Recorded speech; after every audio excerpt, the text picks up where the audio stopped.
welcome to the third episode of the Swan Suite Podcast, where we discuss important topics with women in the arts. My name is Kayla Warren, line name Hope Clark, and I am a 2021 Howard alumna. And hello, my name is Lauryn Giles, line name Erykah Badu, and I am also a 2021 Howard alumna. Also, sitting with us in the suite, we have our sisters from the Talented 10 line of 2021. If you guys could just go ahead and give us your Howard intro and your legacy name, that would be fantastic. Hey y'all, my name is Jasmine Janae Roberson. My legacy name is Lee Chamberlain, and I am number 1 on the Talented 10 line of 2021. My major, I'm a junior acting major and a playwriting minor, and I'm so happy to be here. Hey guys, I'm Alex Morgan, number 8 on the Talented 10 line, aka Yuzon Palsy. And I am a senior TV and film major, French minor from Chicago, Illinois. Oh, sorry. Hey y'all, my name is Dijon Alexis McCoy. I am number 5 on the Talented 10 line, also known as Teresa Graves. And I am a recent graduate of Howard University. I was an acting major. And I'm from New Haven, Connecticut. Hello. My name is Monique Barnes. I am number 10 on the Talented 10 line. I am Jada Pinkett Smith. And I am also a Howard alum from 2021. And I was a TV and film major. And last but not least, we have our sister, the fabulous, fantastic Miss Carrie Williams with us today. Carrie Mae Weems, line name. Lauren, I have to do it. She paved the way. Her name is Carrie Mae Weems. She paved the way. Her name is Carrie Mae Weems. Miss Carrie, if you could introduce yourself to our listeners and give us a bit of insight as to what you do as a career. Hi. Well, I am very multi-talented. My name is Carrie Williams, and I'm a 2012 graduate of the School of Communications, Radio, TV, and Film, as well as I have a BFA from the College of Fine Arts. My major there was photography. You asked me something else. I was so busy about that. Sorry. Oh, I am a diva who was 5 years old as I crossed over in 2016 spring. Number 1 grad on the only grad line. Period. And that's that. So this season, our theme is the 6 principles, which are creativity, sexuality, sisterhood, womanhood, unity, and discipline. Today, we will be discussing the principle of unity. Yes, and so our first question for you, Carrie, is what does unity mean to you? Well, I think that's one of those words that we've all learned in the United We Stand. Unity is something that it means to come together and to be active. And as far as I'm concerned, it's a living word, something that we work on every day to try to keep ourselves, our families, and everyone together. Okay. And then how is it important just to you as a person as you walk throughout your life? Well, I think for me, I've moved around a lot. I'm very apt to change. I could leave at the drop of the hat, but being involved with other people, sisters, you build your tribe, you build your community. And so it's real important to me because it really does ground me and keeps me from just getting up and going.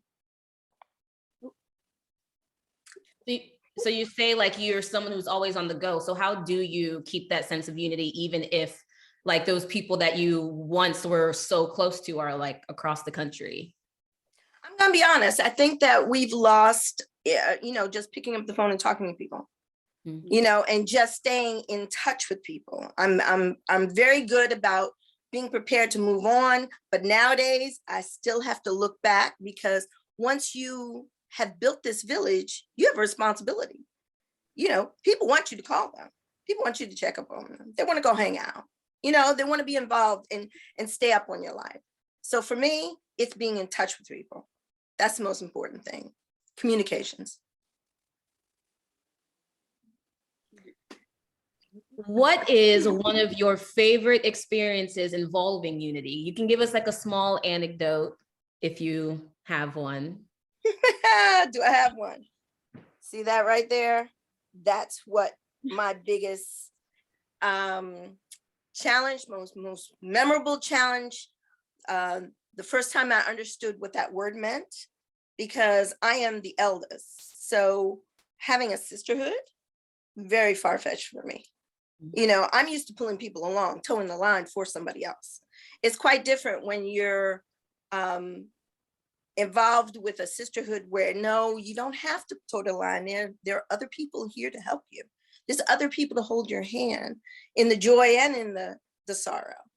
And that's one of the most gratifying things, is to say that I pursued a sisterhood for 5 years, and now 10 years later, I'm 5 years deep. I'm very happy. Do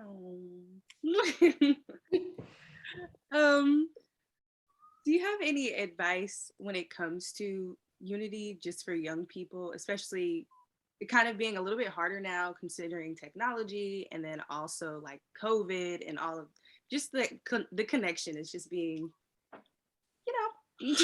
hard. It's very hard. So I'm going to say it's different for family and friends as opposed for work. So as far as staying unified, like I have a crew that I work with for productions. We keep checking in on each other because now there are not that many productions. So the thing is to send people whatever you might think is their thing. If they are good at voiceover, send them stuff. If they are good at editing, show them a new door. As far as unity in my family, sometimes you just have to start committing to things. This year we said we're going to have family vacation next year. Now we all can't agree on it, where to go. But when you have family and when you're starting out, remember, these are the people who are going to be there all your life. They're going to be there for your ups and downs. So when it comes down to business, we know School of Fine Arts, we are fine arts, and we help each other and we lift each other. And if there's a gig that I can't make, or even if I can make it, I'm gonna send you the audition just as well. You have to share and throw that love, that caring out, and it'll come right back to you. And hopefully so will the work and money. No, that's so true though, because I can definitely speak to that. I can always check my email and see a message from Keri, like, hey, opportunity here, opportunity there. And I don't know, like being a recent grad, it just definitely reminds me like I have that support system, like from Howard, that, sometimes you forget when you're like, alone looking for jobs and stuff like that. So no, I definitely can speak to that. Okay, this one's a bit of a two-parter. In what ways have you struggled with unity? And in turn, what lessons have you learned in relation to unity? Ooh. So I'm a person who moved around a lot, like an Army brat. So I learned to come in, meet people, kind of like, form your friendships. And I don't think about if they're going to last or not. But I think the one thing that sticks out with me is when you are pursuing education, when you're pursuing these big goals for us. I'm only a 9-year graduate going on 10, but the hardest struggle for me has been to be able to reach back to people who might not be in my field, but they might still be from Howard and still trying to cross connect, because everyone knows we all have the same foundation at Howard. We have all the same foundation at HBCUs. And that brings you into a larger group. So as much as you might be in only acting, or you might be a triple threat, there's plenty of people who are triple threat, but they can do some grant writing that's amazing. You never know, that might be the job for them, you know? So you have to really cross connect, especially with bisons, because we do help each other. Did I answer your question? Yes, yes, it did. Thank you. Thank you. Okay, next question. This is gonna be just from like a general question. What was some of the best advice you received from another diva? Okay, the first was put on your lipstick to take out the trash. You must always look good. You know, no rollers in the hair, status quo. You know, it's womanhood. So I think the thing that was poured into me, I don't have a real feminine, you know, high maintenance mom. I don't have that kind of girl. You know, nobody around my family was like that. So understanding womanhood, being lifted up by women, with them telling me, no, dear, that's the wrong blush. Let me help you with that. You know, those are the things that really I've heard other divas help other divas. Listen, always, no, that's not your light. Find your light. Find your light, and don't let anyone step in your lights, and no one should extinguish your light. I've heard all three of those statements from the same founder, and each other founder has co-signed on it. You know, the other phrase that I heard a lot of times is just let them go. Whatever it is, just let it go. Because it's not that important. It feels like it's important right now, but let it go. And a lot of times that'll be frustration over an audition, a job you didn't get, you know, someone who didn't pay you attention. You dance better than that person, but that person got that gig, you know? So a sister telling you, you know what, that was awful. Let it go. Move on. Greatest words helps you so much. Hold 1 second. We will take a brief pause. And Mers, if you guys have any questions, feel free to just. Yeah, go ahead.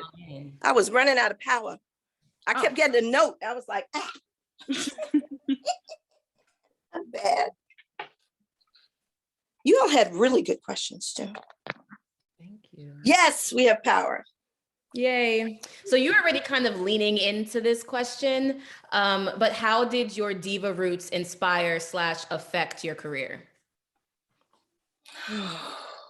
I can tell you, it was very difficult to be told to go back to school because of a brain injury.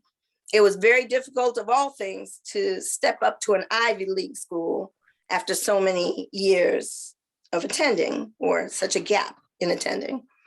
I think try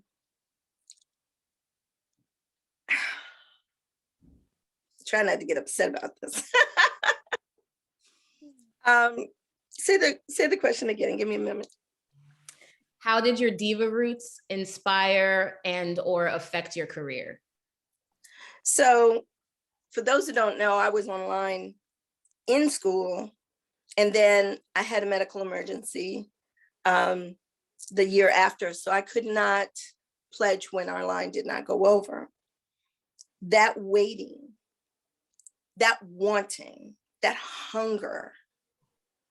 5 years, a long time to wait for something that you really want. We thought 4 years at Howard was a lot, but having people tell me there's still a space for you. Don't give up. You know, there was no grad chapter. What was I to do? You know, I felt my dreams, my connections were floating away. And yet, when I looked at that kind of struggle, 5 years to get in, oh, well, there was nothing you couldn't, you know, someone said, well, you know, it's hard. I said, you don't know hard. You don't know hard. I know goals. You know, I know a struggle. I mean, I wore green at every diva event to let people know I was still interested. It was really hard being green. Excuse me. It's really, that green is just, it's just everywhere. And it was so sad. But as far as work was concerned, you all know in fine arts, it's an uphill battle. Mm-hmm. You know, and now doing things online, something most people aren't used to an audition, just sending in a photo and hoping that, for the best. Now I've learned to pray on things. One of the biggest things I can say recently for COVID is the fact that we have a prayer group and have my sisters in the morning all struggling, because there was not one of us during this pandemic that did not have a struggle, but struggling like that and still holding each other up through our losses, even the loss of a sister. That was really important for my soul. And that made me more appreciative for any jobs that I did get during this last 2 years. So we have to look at the problems that come at us and how sisters can hold you up through that problem and then show you a better way to get out of it, or to lift yourself up. Thank you. Thank you. This is why you speaking. I'm learning a lot and just taking it all in. You might have to change some ways and all that good stuff. But sometimes it has to happen. Yeah. With all the beautiful words you have said, I think this would be the most important question. What is your legacy and how are you working toward it? Oh, okay. So we always hear people say to young people, find yourself, find your goals, find your passion. So I'm pretty much falling into different aspects of my passion, which are documenting. I mean, that's really what I love about photography, is that it's a moment in time that I can freeze and shape it. And even if someone else took the picture, I can still mold that into a story. Now, everyone has different ideas of what that kind of job looks like. But really, I'd like to do legacy in documentation. And that's genealogy or visual documentation. I mean, it's very sad to listen to a lot of the people who have poured into me now pass away, and that's artists, because Bell Hooks just passed away. And these are people who pour into your mind. They didn't put their hands on us. They put themselves in our mind, in these books, in their artwork, in their words. And when you look at that long term, I might not have all the words, but I surely can capture vision. And I think that's what I really like, to be a holder of vision. So on working on that, I'm working on the 40th. Looking forward, hopefully there's to be some type of like a yearbook, some visual a visual legacy. That's what I want to show. Yeah, I couldn't get it out. I want to show a visual legacy of one of the greatest sisterhoods I've ever known.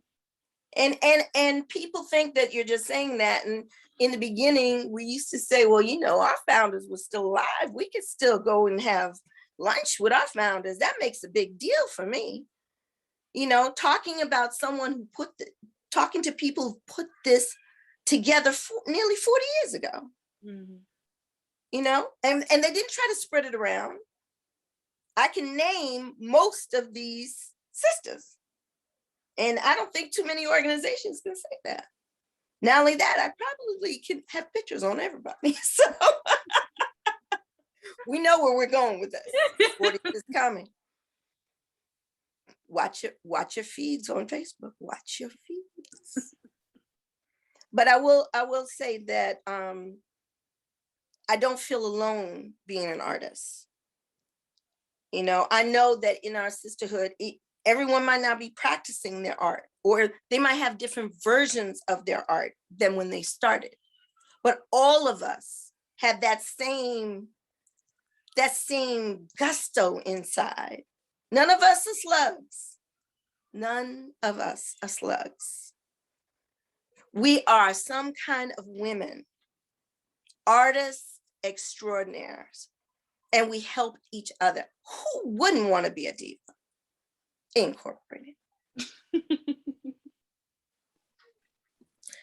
Now we know it is, there are some struggles trying to keep this village together, you know, and I'm hoping that most people, when they were younger, they were stimulated visually. You know, it's not always about words, you know, a connection, but sometimes when people see something, they go, you know, I was a part of that.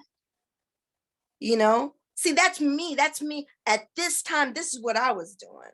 And I grew to be at this point doing this. That's what I want each of us to know about each other.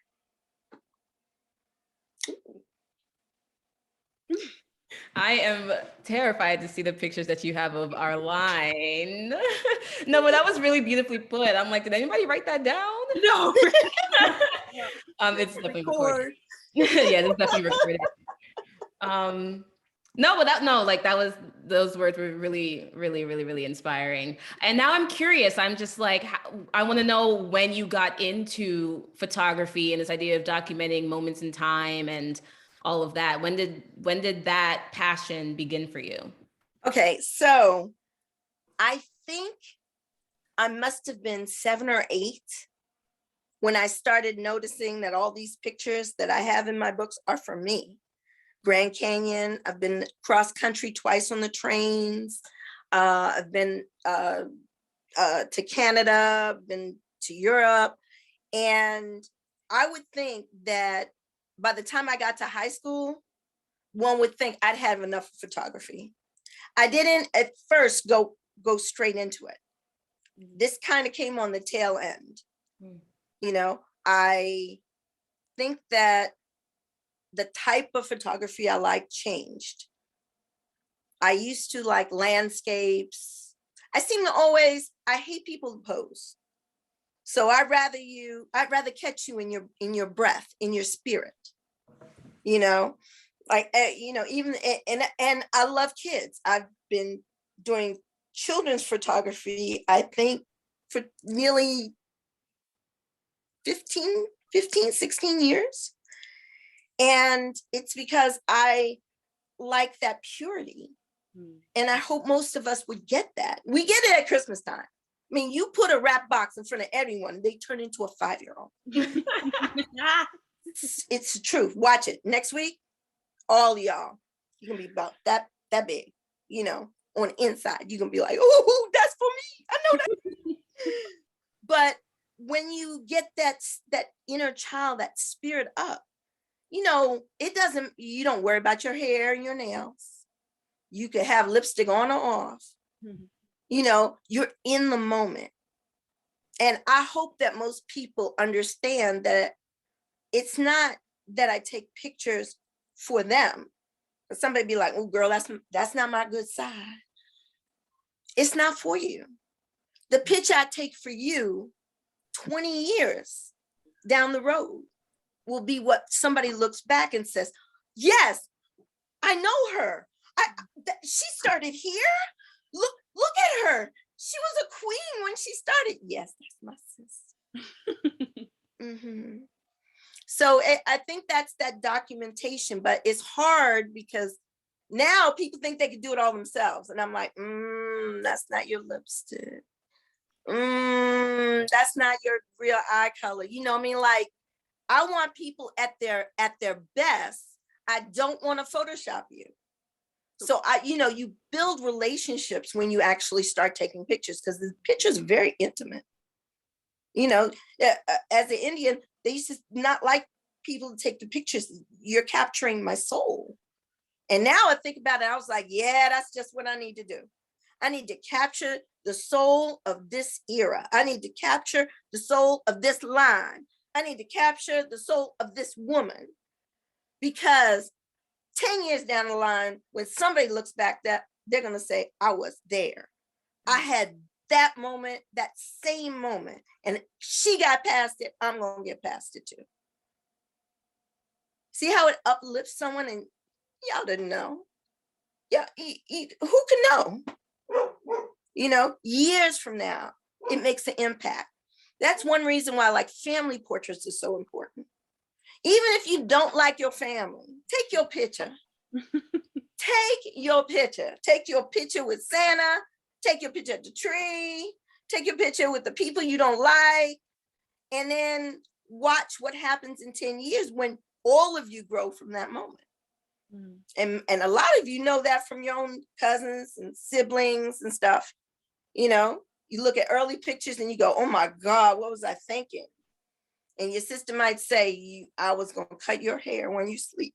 You know, I mean, just, you know, going for it. But 10, 15 years later, you see them blossom into something else, you know? And I love to watch you all blossom, you know? I really do. I think even in 1 year, it has made a dramatic difference on a lot of you, especially going through this pandemic. Whoop, I said the P word. Yes, I did. I said it in present tense.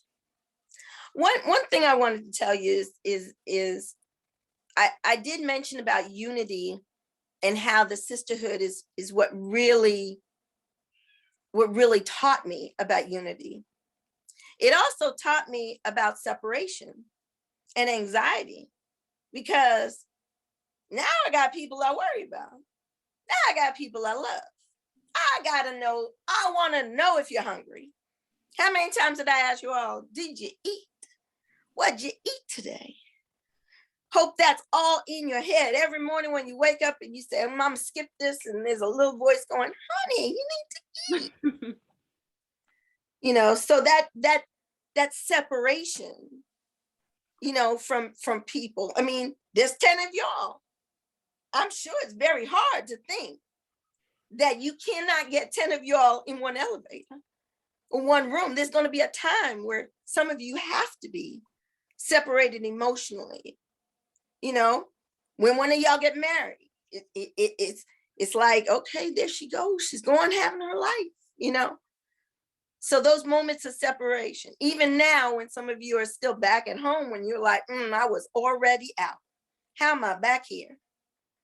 But I bet you if something went down, if there was an earthquake right now, you would be like, thank you, Lord, for letting me be right here with my family.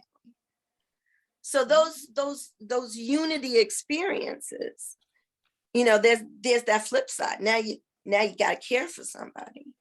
Now you got to be responsible for that relationship. You know, I felt very good that you all had asked me. I was like, oh, I'm familiar.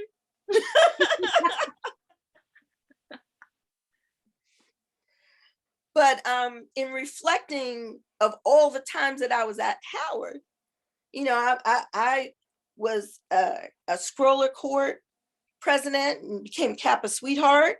I stepped in front of fine arts back in the 80s. You know, I have suite mates from Bethune. I think that was in 79 or 80, and they are friends, and you know, now.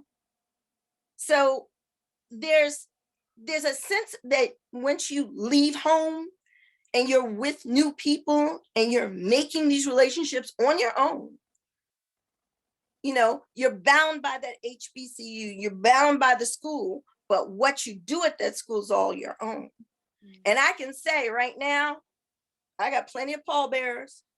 I got plenty of people who are going to be there at the end, but it's the people who are going to be there right now. Those are the ones that really count.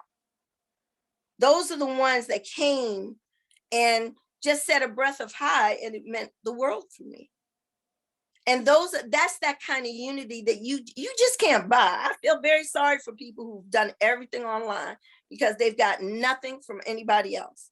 If you've only been, you know, an online student, as opposed to a student where you can stand up with someone. Yeah. So that sense of unity, we know that unity and pride go hand in hand. And I'm a very proud member of this organization. Very proud, very proud.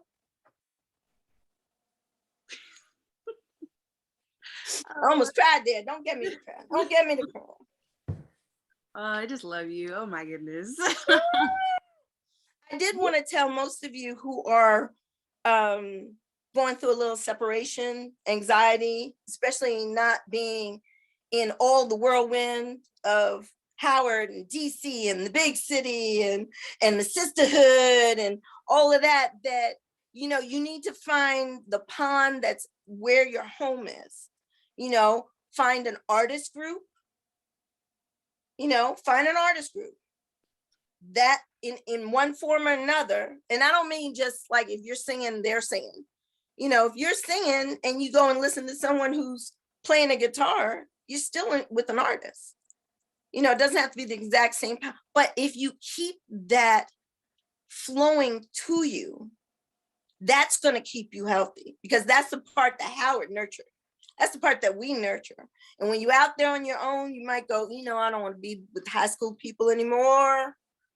I need to know artists that have jobs. Right? You have to communicate what you want and ask the Lord or the universe to put you in a position of being around other people that fill your cup. And hopefully that's what most of your sisterhood has helped you in understanding the need for that.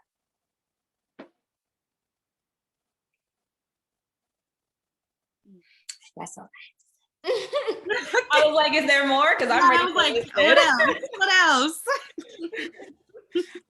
Well, I mean, those were. You gotta admit.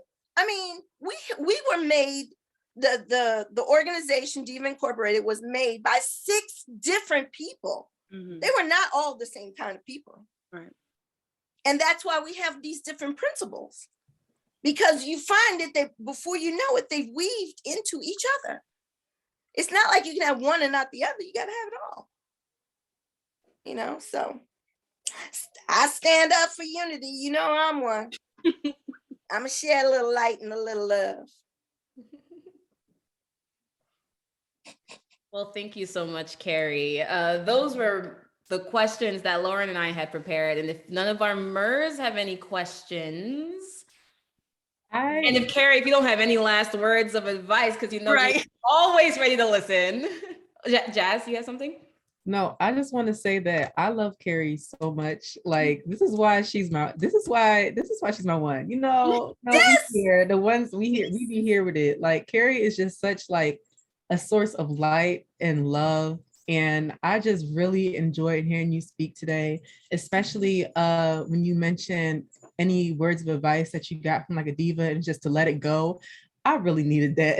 I really needed that because, lately I've been like getting some rejections. So it's like, okay, you know what? I'm gonna just let it go. It's in God's hands. It's all right. And it's hard. Hard. Yeah. It's hard. It's hard to let go. It's not, you would think it'd be easy. How many people, murder their exes? So obviously letting go is not something we've been taught. That's how like many, Keri? How many? That's like the extreme. Like.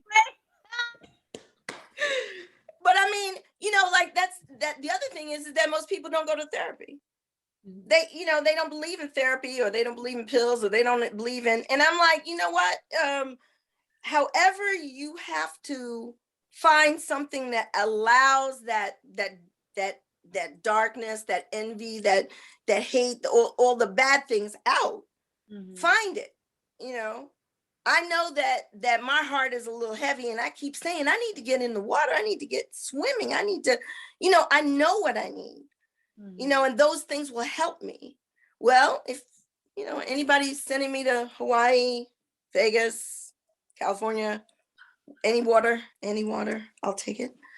But the idea is that, when you have to heal, work on that, because all the other stuff that you'll try to do won't be as on solid ground unless you work on you and allow other people to reach you and help you let that go.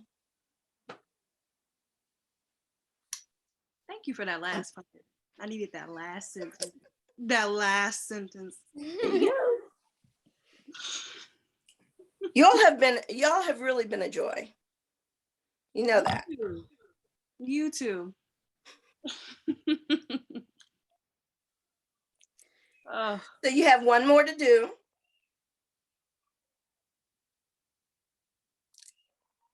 One more what? You said you were doing the principles. Oh, well, Actually, we got a few more left. Yeah, I was like, wait, Oh, I wasn't sure what number you were on. Okay, we got a few more left. You know, the season isn't over yet. Not yet. Stay tuned. Any more questions out there? Oh, I love the fuchsia and black. I see all over.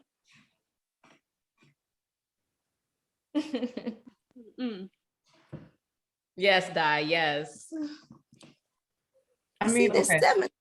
Who else? Nobody? I have a question, but I feel like it might have been answered already, but I'll just ask it anyway. Have you ever been in like a group project or like an artistic space anywhere where you had to work with other people and the unity was like not there? And if so, how did you navigate that? Because like a few of our sisters here even have like been in situations where they're like in shows or like whatever, and like it's just the unity ain't right. So I would like to hear your point of view on that. Oh, you had to pick that one. Okay, so the mural in Howard University School of Speech and Language in the clinic. We're doing a mural. I am a visual artist. Although Howard has taught me to go through all of these different channels to find other parts of my artistic being and to enliven them. But painting is not really one of them. That is not on the top of my list. So several of the artists who were painting this mural, we've gotten to the outline. I was the manager, got to the outline, and then all of a sudden, one by one, I'm losing artists. So instead of just managing, doing the time, paperwork and, keeping all of the supplies and everything together, now I'm actually paintbrush, paint, I'm doing the artwork. So I wasn't able to manage people who didn't even care about their grade, because this is a class project. And that's very hard because I'm old enough to be their mother. I don't want to use my mother voice, but you want to know something? I'm old enough to be your employer. And these are the people that made me think that artists aren't starving on purpose. They're starving because of stupidity. How stupid it is for you to get a project that's going to be looked at, it's going to be featured on TV, and you don't even show up. And everyone knows your name. These are people who are not going to get hired. Sometimes you got to let that go. The point was make the mural done within the time frame. If these people fail, that's on their own.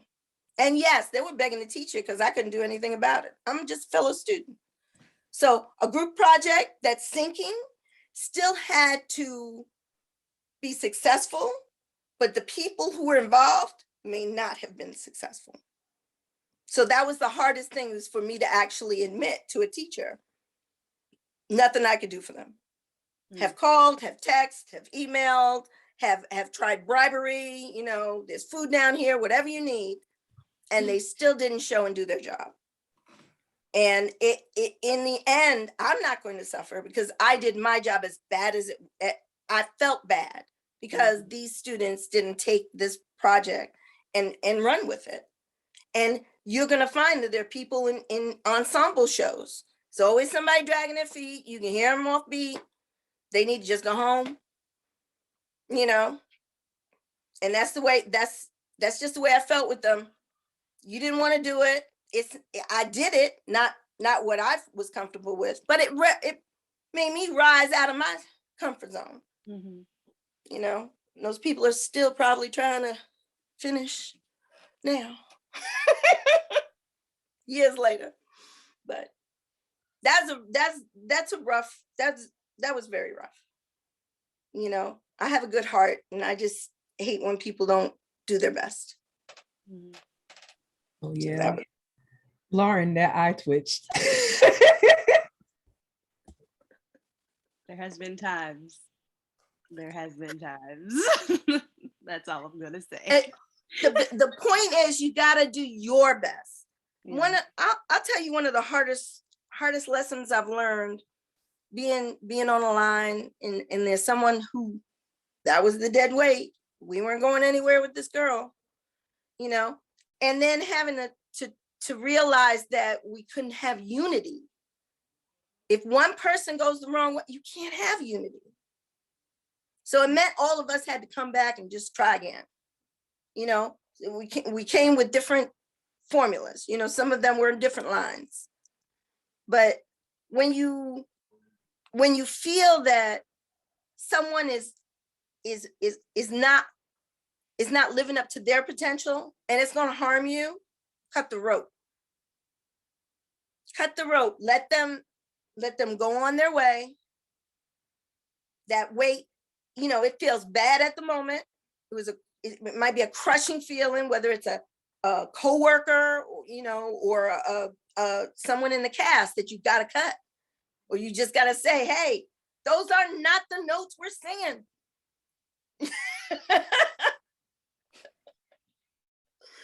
You know, and one thing I felt is that if this is a sister and you have to say, you know, that you shouldn't be doing this, or you shouldn't be going down this road, you know, it's going to hurt for the moment. It's really going to sting.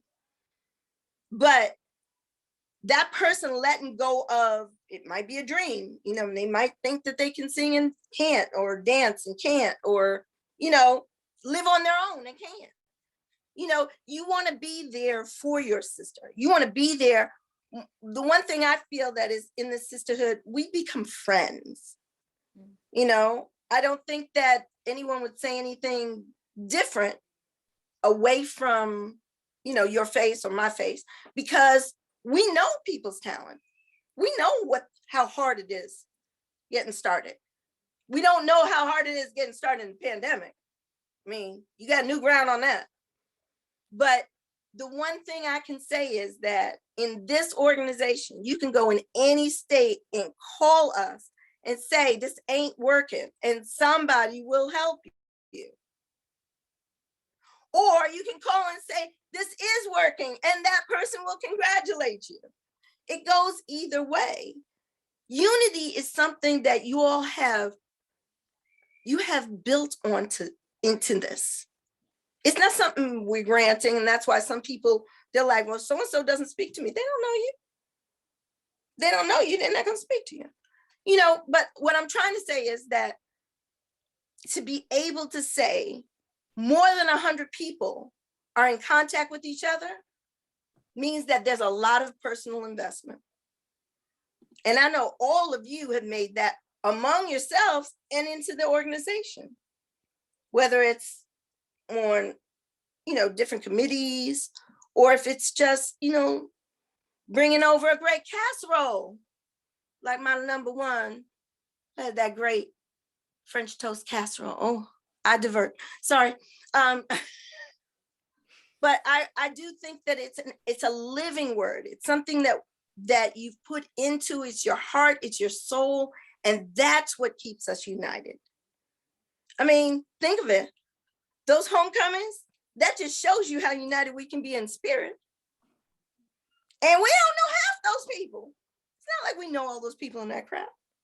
Not even half.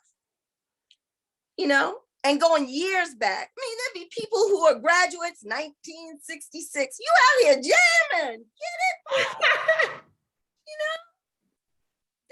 That's just wonderful. And I try to encourage everyone to go to a HBCU, because they're not going to get that going to a city college. They're not going to get that.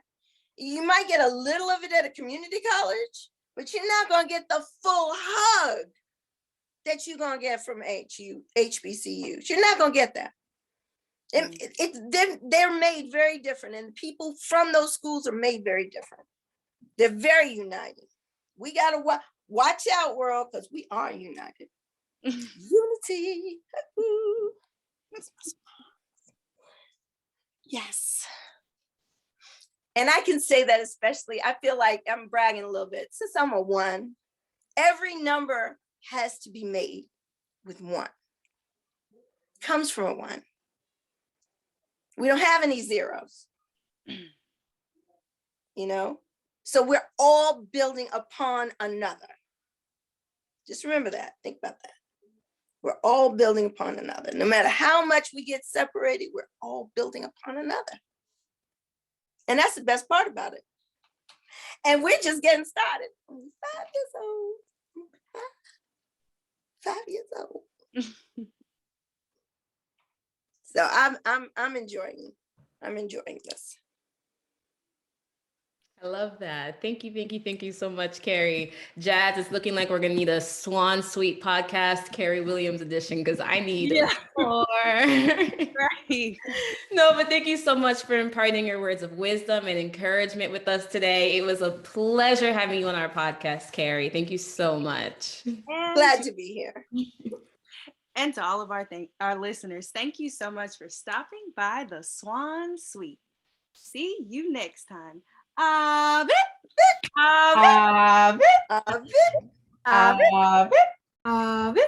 thank you, sisters. As a